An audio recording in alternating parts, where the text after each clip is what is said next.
Bonjour à tous. Bienvenue encore une fois dans ce cours de connaissance de soi. Aujourd'hui, nous allons voir un sujet très intéressant. C'est le thème numéro 33 du cycle de 50 conférences, qui constitue la première partie, ou phase A, de ce cours de connaissance de soi qui vise à nous donner les outils nécessaires pour éveiller notre conscience et vraiment nous connaître. Aujourd'hui, nous allons parler de deux lois très intéressantes, qui sont la loi des octaves et la loi de l'entropie. L'objectif de l'étude de ce sujet est que nous sachions comment fonctionnent ces deux lois de la force, comment elles nous soumettent et comment, en les connaissant, nous pouvons les utiliser pour ascensionner. Ceci, grâce à l'utilisation judicieuse des octaves musicales et à la lutte contre l'entropie, qui est cette loi qui cherche toujours à nous rendre égaux au reste de l'humanité. Pour que, ainsi, nous évitions de descendre sur notre chemin vers l'autoréalisation intime de notre être, et que nous puissions atteindre ce but dans une seule existence.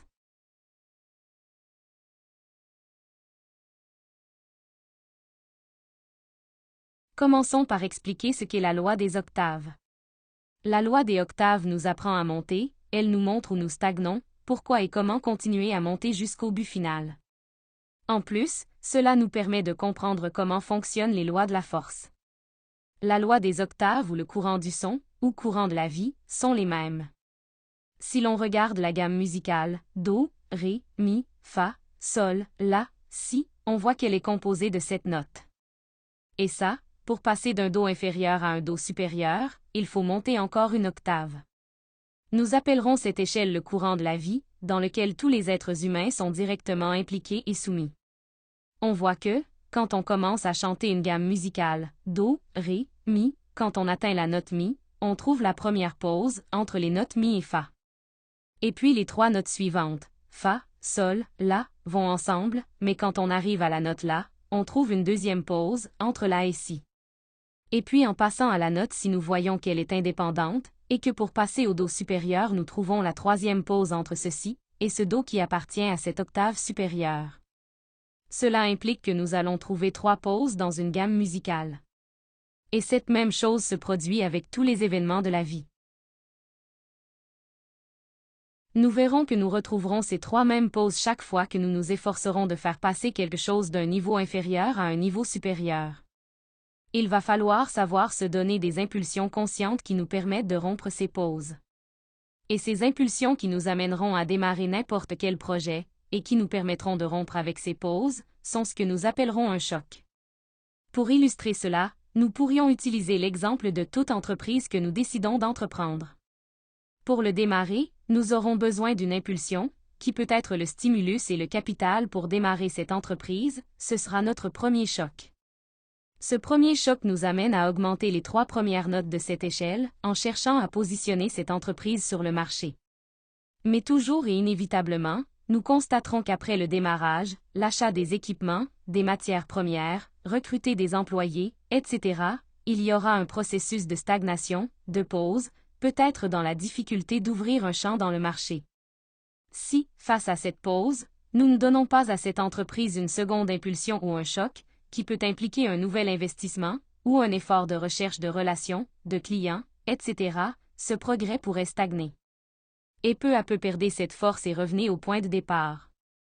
D'un autre côté, si nous donnons à cette entreprise un deuxième choc, elle atteindra un autre point sur cette échelle, à partir duquel l'entreprise ou l'entreprise commencera à produire, à générer des bénéfices, etc. Là, il s'agirait de mettre à l'échelle les 3 notes suivantes. Mais nous atteindrons également un certain point où nous serons confrontés à de nouvelles difficultés qui pourraient conduire à la stagnation et à la régression, comme la concurrence déjà positionnée sur le marché, l'augmentation des coûts des matières premières, etc. Et encore une fois, pour continuer à progresser, nous serons confrontés à la nécessité de donner un 3e, puis un 4e choc, jusqu'à ce que nous puissions ramener cette entreprise à un niveau stable. Tout comme nous pouvons voir comment cette loi est appliquée dans le cadre de tout effort que nous entreprenons, nous pourrions la voir dans une relation que nous entamons. Si nous l'analysons, nous verrons comment ces 3 pauses se produisent progressivement et inévitablement. Et nous verrons que la plupart des relations échouent parce qu'elles ne parviennent pas à surmonter l'une de ces inévitables pauses. Ainsi, nous verrons cette loi des octaves dans tout dans la vie. Nous le verrons à un niveau micro, mais nous le verrons également à un niveau macro en relation avec notre propre existence et son but, qui est d'atteindre l'autoréalisation de l'être. L'élévation des niveaux de conscience se produit également conformément à cette loi. Et nous verrons que, sur notre chemin d'ascension vers l'atteinte du but de notre existence, nous trouverons ces pauses, et nous devons savoir nous donner ces impulsions conscientes ou chocs, pour parvenir à l'autoréalisation de notre être dans cette existence. Chez nous, le premier choc se produit à la naissance, lors de la première inspiration, c'est-à-dire lorsque l'étincelle pénètre définitivement dans le nouveau corps. Bien que cette étincelle ait été reliée au corps physique par le cordon d'argent au cours des 9 mois de gestation, l'entrée se produit avec ce premier souffle de vie. Avec ce premier choc, nous avons droit aux 3 premières notes de musique Do, Ré et Mi. Ceux-ci sont équivalents au corps physique, qui représente la note Do, au corps vital, qui représente la note Re, et au principe de l'âme que nous possédons tous, où 97% de notre essence est piégée dans le moi. Tout cela accompagné d'une personnalité avec laquelle nous fonctionnons dans le monde physique. Avec ces 3 notes nous grandissons, nous nous reproduisons, peut-être obtenons-nous une réussite matérielle ou personnelle, nous vieillissons et nous mourons, sans atteindre aucun objectif réel et transcendantal. Chaque existence pourrait représenter une opportunité de faire le travail de réalisation de soi, si nous nous donnions un deuxième choc qui nous permettrait de continuer à gravir les notes musicales de notre existence. À partir du moment où nous atteignons Mi, soit nous continuons la montée, soit nous revenons au point de départ. Si nous ne continuons pas à grimper, nous atteindrons le moment de la mort physique et, par la loi du retour, nous reviendrons au point de départ. Et c'est la chose la plus courante, c'est qu'on traverse toute une existence sans même en trouver le but. Et que par la loi de l'entropie, nous finissons tous égaux au cimetière, devant revenir encore et encore, dans des corps physiques différents, jusqu'à ce que nous ayons épuisé les 108 existences, ou opportunités, avec un corps physique humain. La grande majorité de l'humanité ne parvient jamais à transcender cette première pause, nous restons absorbés dans la recherche insensée de plaisir et de succès, et dans la tentative d'échapper à la douleur et à l'adversité. Nous trouvons ici les soi-disant hommes du 3e jour, vus à la lumière de la Genèse, fascinés par l'existence, hypnotisés et sans même connaître la raison de leur existence. Pour transcender cette première pause, nous avons besoin de recevoir ce qui nous donnera ce deuxième choc, cette impulsion qui nous permettra de rompre cette pause et de continuer à gravir les échelons vers notre être. Nous avons la possibilité de nous donner ce deuxième choc en recevant la connaissance objective, la connaissance des 3 facteurs de la révolution de la conscience que sont la mort psychologique, la naissance spirituelle et le sacrifice pour l'humanité. Là, nous découvrirons que notre existence a un but bien plus grand que ce que nous avions vu jusqu'à présent. Et il y en a vraiment très peu qui, parmi tant de théories et d'écoles pseudo-ésotériques qui existent, parviennent à trouver la connaissance pure. Sur 1000 qui le cherchent, un seul le trouve. Mais si nous sommes celui parmi 1000 qui parvient à trouver une connaissance objective dans une existence, à ce moment-là 2 voies s'ouvrent à nous. Depuis, soit on le pratique, et on continue d'avancer, soit nous ne le pratiquons pas, et nous en faisons une croyance. Certains recevront cette connaissance et prendront le chemin du croyant, ils l'auront comme une simple théorie parmi d'autres, ils ne la mettront pas en pratique. Et, par conséquent, ils ne l'utiliseront pas comme cette impulsion, ou ce choc, pour commencer à monter les notes suivantes. Car, sur 1000 qui le trouvent, un seul le suit. Il y en a vraiment très peu qui commencent à pratiquer la connaissance et qui, grâce à l'expérimentation et à la vérification de la connaissance, reçoivent ce deuxième choc qui leur permet de commencer à avancer dans l'éveil de leur conscience et dans la création de leurs corps internes. Ceux qui empruntent le chemin du pratique sont ceux qui commencent à s'élever à travers les notes Fa, Sol et La. Puisqu'ils feront la régénération, par le sexe, des 2 premiers corps, et créeront leur corps astral, mental et causal. Devenant ainsi de vrais hommes, avec une véritable constitution interne. Ce sont ceux-là qui créent définitivement leur âme humaine et deviennent ce qu'on appelle les hommes du 6e jour, des hommes créés à l'image et à la ressemblance de Dieu. Ainsi, réalisant ce processus qui est appelé intérieurement Genèse, ou création à partir des eaux, dans le travail de l'ascension à travers la première montagne, qui consiste en la création des corps solaires. Cependant, c'est à ce moment-là que se produit la deuxième pause. À ce stade, la première partie de ce travail vient tout juste d'être achevée, mais lorsque nous commençons le processus de création du corps causal, nous sommes confrontés au test du choix du chemin. Ici, il faudra choisir entre le chemin vers le nirvana et le chemin direct. Le nirvana est une voie très tentante, où nous recevrons toutes les récompenses du travail acharné accompli jusqu'à ce moment, et où nous aurons le droit de vivre des centaines ou des milliers d'années dans les paradis du nirvana mais en ayant à peine atteint le niveau de homme. Et devoir, tôt ou tard, reprendre la roue du samsara pour tenter de recommencer le chemin. Ceux qui ont emprunté ce chemin ont trahi leur Christ intime, car ce n'est qu'en empruntant le chemin direct que peut naître en nous cette force appelée Christ, qui nous fera passer d'hommes ou d'anges à des surhommes ou à des maîtres ressuscités. À ce moment-là, environ 70% de la conscience a été sauvée, la quasi-totalité de notre lune visible a été effacée.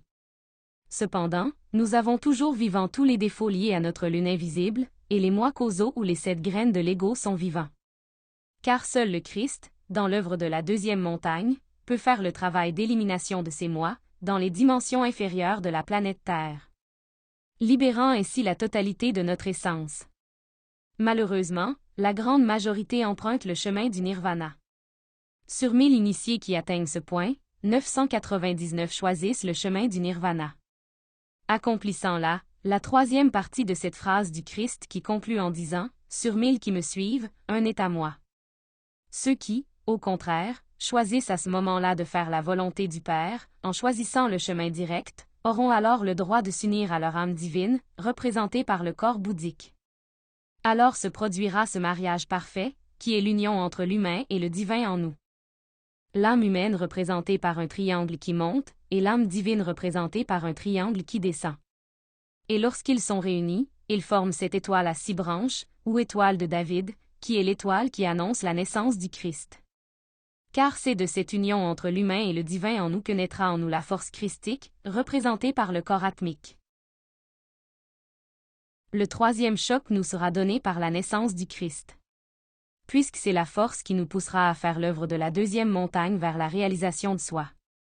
Le travail sur la deuxième montagne est l'Apocalypse, ou la fin par le feu de tous les éléments sous-humains que nous portons en nous. Avec ce troisième choc, on surmonte alors cette deuxième pause, et on a droit à la note de musique si. La note de musique si consiste à faire le travail de la deuxième montagne. Sur la deuxième montagne, les corps ou véhicules solaires seront transformés en véhicules d'or pur, afin que la force christique puisse s'incarner dans l'homme. Et c'est sur la deuxième montagne que se déroulera tout le processus de descente de notre Christ intérieur vers les dimensions inférieures de la planète Terre, pour éliminer complètement même la dernière ombre de notre ego, pour éliminer les graines de l'ego qui sont les 7 moi causaux. Apocalypse signifie intérieurement, la fin par le feu, et fait référence à ce moment où notre Christ, qui, comme nous l'avons dit lors de la 28e conférence, représente le feu en nous, accomplira cette œuvre totale de mort psychologique. Le processus d'élimination des moi causaux constituera la troisième et dernière pause que nous trouverons sur notre chemin vers la réalisation de soi. Et pour surmonter cette pause et conquérir cette note de Do supérieure, il faudra se donner un quatrième choc, qui se produira au moment où le processus d'élimination des soi causaux sera achevé, qui est mourir en soi-même.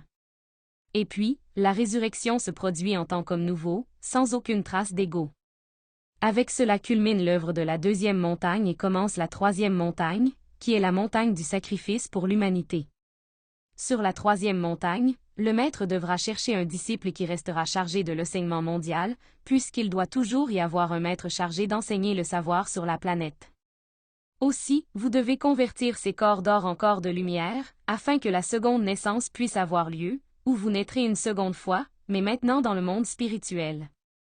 À ce moment-là, le Christ s'unit à son Père et la personne devient un homme absolu, parvenant à la pleine réalisation de soi.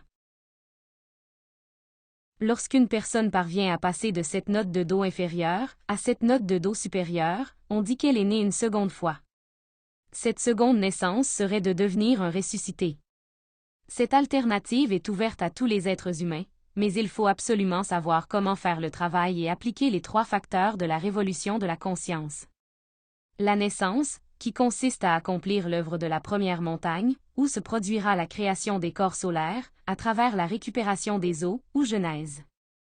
La mort, qui implique de faire le travail de la deuxième montagne, où se produira l'élimination totale de tous les défauts psychologiques, ou apocalypse. Et le sacrifice pour l'humanité, qui implique d'arriver à faire l'œuvre de la troisième montagne, où il doit, pour rejoindre à nouveau l'absolu, trouver un disciple en charge de la connaissance sur la planète. L'invitation est pour nous de nous encourager à mener à bien ce processus d'ascension, et à utiliser judicieusement la loi des octaves, pour monter vers le but final. Nous avons vu comment cette loi des octaves nous amènera à atteindre ce macro-objectif de notre existence qui est la réalisation de soi. Cependant, nous devons apprendre à observer comment cette loi est appliquée dans notre vie quotidienne, car dans les différentes épreuves auxquelles nous sommes confrontés quotidiennement, et qui sont celles qui nous font progresser quotidiennement dans notre travail, nous retrouverons également ces 3 pauses. Nous devons apprendre à transcender ces pauses, en cherchant continuellement à nous donner ces chocs, ou impulsions conscientes. Nous verrons que, lorsque nous proposons de faire ce travail, et que nous commençons à créer une continuité d'objectifs par rapport à une pratique, par exemple, nous décidons de consacrer un temps quotidien à l'étude de nos défauts psychologiques à travers la méditation. Nous allons voir comment la résistance apparaîtra immédiatement. Notre ego nous imposera ces résistances, afin que nous n'avancions pas dans ce travail. Nous ressentirons de la paresse, de la mauvaise volonté, de la confusion, du doute, etc., et nous devrons constamment nous infliger ces chocs conscients pour prendre de l'ampleur et surmonter ces pauses jusqu'à ce que nous parvenions à la stabilité dans cette pratique. Lorsque nous parviendrons à surmonter toutes les pauses, nous aurons une grande force pour réaliser la pratique chaque jour et avoir une continuité dans nos objectifs. Mais si dans l'une de ces pauses nous perdons des forces, nous constaterons le revers et nous devrons redoubler d'efforts pour avancer à nouveau.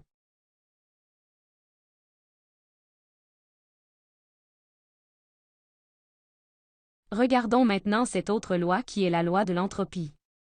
Cette loi est aussi appelée loi de péréquation. Tout dans ce monde physique est soumis à cette loi. On voit que si on met une casserole pleine d'eau chaude à côté d'une autre pleine d'eau froide, on verra comment l'entropie se précipite, il y a un échange de chaleur et de froid et finalement les deux finissent par avoir la même température. Et nous voyons comment si nous mettons un fruit pourri parmi un groupe de fruits frais, bientôt tous les fruits frais finissent par pourrir. C'est ce que fait cette loi, elle aura toujours tendance à nous égaliser au plus bas, à nous égaliser tous au niveau vibratoire le plus bas possible. Mais il faut savoir que cette loi remplit une fonction très importante, c'est-à-dire qu'elle nous donne la résistance nécessaire pour que nous puissions développer notre force. On voit qu'une personne qui veut développer sa force physique a besoin d'éléments ou de poids qui représentent la résistance qui l'amènera à développer ses muscles et la force dont elle a besoin.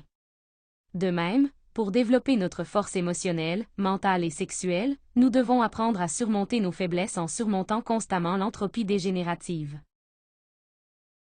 Mais il arrive que personne ne sache comment utiliser cette loi consciemment, les gens abandonnent généralement à la première résistance qu'ils rencontrent. Nous aimons la facilité, et le plus simple est descendre. Des millions de personnes sont sur le chemin de l'entropie, comme ils ne travaillent pas sur eux-mêmes, ils sont de plus en plus dégénérés. Leur esprit s'atrophie, leurs centres énergétiques sont de plus en plus déséquilibrés, ils sont de plus en plus sujets au vice, au matérialisme, à la pornographie et à la violence. Nous pouvons observer cette loi s'opérer en nous, lorsque nous voulons inconsidérément faire ce que tout le monde fait, ce qui est populaire. On vit en regardant quelle série est la plus populaire à regarder, on cherche la célébrité à la mode à imiter, ou on tombe dans la recherche incessante du plaisir et de l'argent, comme tout le monde. Nous pouvons voir comment nous tombons dans l'entropie lorsque nous voyons des amis critiquer quelqu'un ou bavarder sur la vie de quelqu'un, et nous nous joignons immédiatement à nous voulons savoir ce que tout le monde dit et aussi donner notre avis. Nous pouvons aussi le constater lorsque nous rentrons à la maison de bonne humeur, et que nous constatons qu'il y a une bagarre entre nos proches, et cela nous irrite, et nous finissons par être bouleversés et furieux, et nous ne parvenons pas à observer comment la loi de l'entropie nous a rendus égaux à ce environnement. Le problème en entrant dans l'entropie est que nous perdons l'impulsion que nous avions pour avancer dans notre travail intérieur, et poussés par cette loi, nous finissons tous pareils. On finit toujours par arriver à la fin de sa vie sans avoir traversé un processus de libération et d'éveil de notre conscience. Et peu importe si nous parvenons à accumuler beaucoup de renommée ou de richesse, et si à notre mort, nous sommes enterrés dans un cercueil doré, ou si nous mourons pauvres, et sommes enterrés dans une simple caisse en bois. Nous finirons aussi osseux les uns que les autres. La loi de l'entropie nous immole tous au tartare. Et toutes choses sont marquées par la loi de l'entropie, on la retrouve dans tout.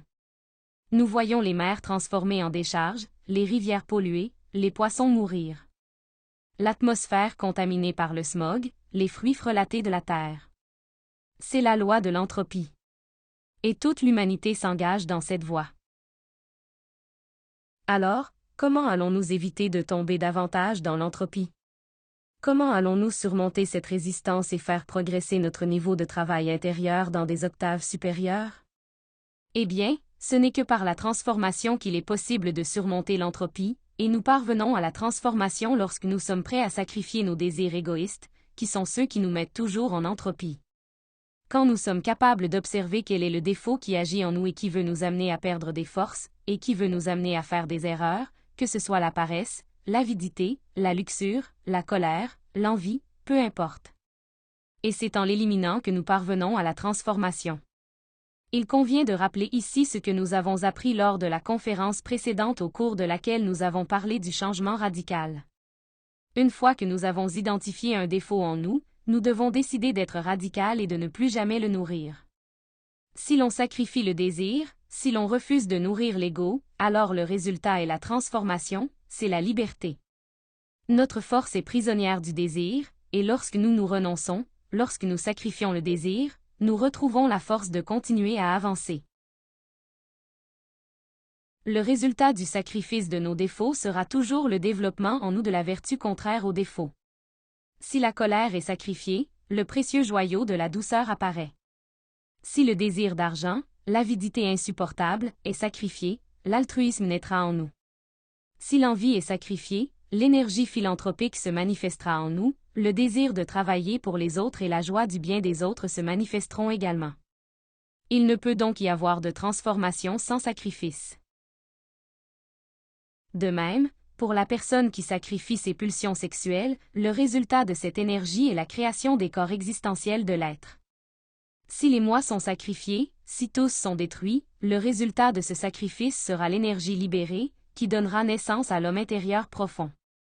C'est ainsi que l'on échappe à l'entropie dégénérative. Mais il arrive que les gens ne veuillent pas vraiment se sacrifier. Nous ne comprenons pas vraiment ce qu'est le sacrifice. Et nous devons commencer par sacrifier nos sentiments. On découvre que de toutes les choses auxquelles nous sommes le plus attachés, ce qui nous fait le plus mal de lâcher prise, ce sont nos souffrances. Les gens sont prêts à sacrifier leur plaisir, même leur vice et leur argent, ils sacrifieraient tout, mais pas leur souffrance et leur douleur, parce qu'ils les aiment beaucoup. Et la souffrance est cette forte résistance qui nous fait toujours perdre toute force avec laquelle nous entendons avancer dans n'importe quel aspect. Il s'agit simplement de nous observer lorsque nous sommes dans un état de mélancolie, de tristesse, de dépression, d'angoisse, de ressentiment, de colère, etc. Et d'observer comment nous avons tendance à nous délecter de cet état, comment nous cherchons dans notre esprit plus de justifications et d'excuses pour continuer à nous nourrir ces sentiments en nous. La souffrance nous amène aux niveaux vibratoires les plus bas et nous fait perdre tout l'esprit et la force nécessaire pour chercher à éveiller notre conscience. Ainsi, si nous commençons par sacrifier nos sentiments, nos souffrances, nous pouvons faire un grand pas pour vaincre la loi de l'entropie. C'est pourquoi nous ne devons jamais admettre que la souffrance reste en nous-mêmes. Nous ne devrions jamais penser à la souffrance. Quand on sacrifie ces souffrances, quand on éradique de soi les moi qui les ont produites, et les souffrances restent sacrifiées, puisqu'il faut éradiquer le moi de la souffrance, cette énergie qui en résulte est la transformation. Parce qu'un homme différent est né, qui surmonte la loi de l'entropie. Enfin, je voudrais mentionner quelque chose concernant les sacrifices, et la façon dont ils servent d'impulsion pour aller de l'avant. Nous devons garder à l'esprit que lorsque nous nous sacrifions pour les autres, lorsque nous aidons les autres pour qu'ils éveillent aussi leur conscience, et qu'ils puissent eux aussi se transformer et avancer spirituellement, nous recevons en retour beaucoup de force pour pouvoir avancer dans notre propre travail intérieur. Cet amour dont nous faisons preuve en travaillant pour le bien des autres de manière altruiste, nous donne la force d'avancer dans notre travail intérieur.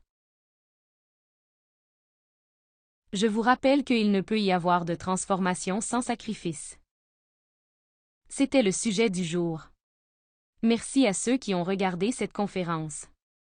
J'espère que cela vous a aidé à apprendre à développer la force nécessaire pour faire votre propre travail.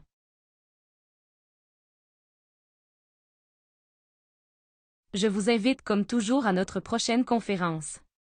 Cette conférence est un complément au thème que nous avons vu aujourd'hui, puisque dans celle-ci nous avons vu comment développer la force pour le travail, et dans la prochaine conférence, intitulée « Le centre permanent de gravité », nous verrons comment parvenir à une continuité des objectifs. Cela, afin que nous puissions consacrer toute notre existence au travail intérieur, en atteignant un centre de gravité permanent autour de notre conscience. Jusqu'à la prochaine fois.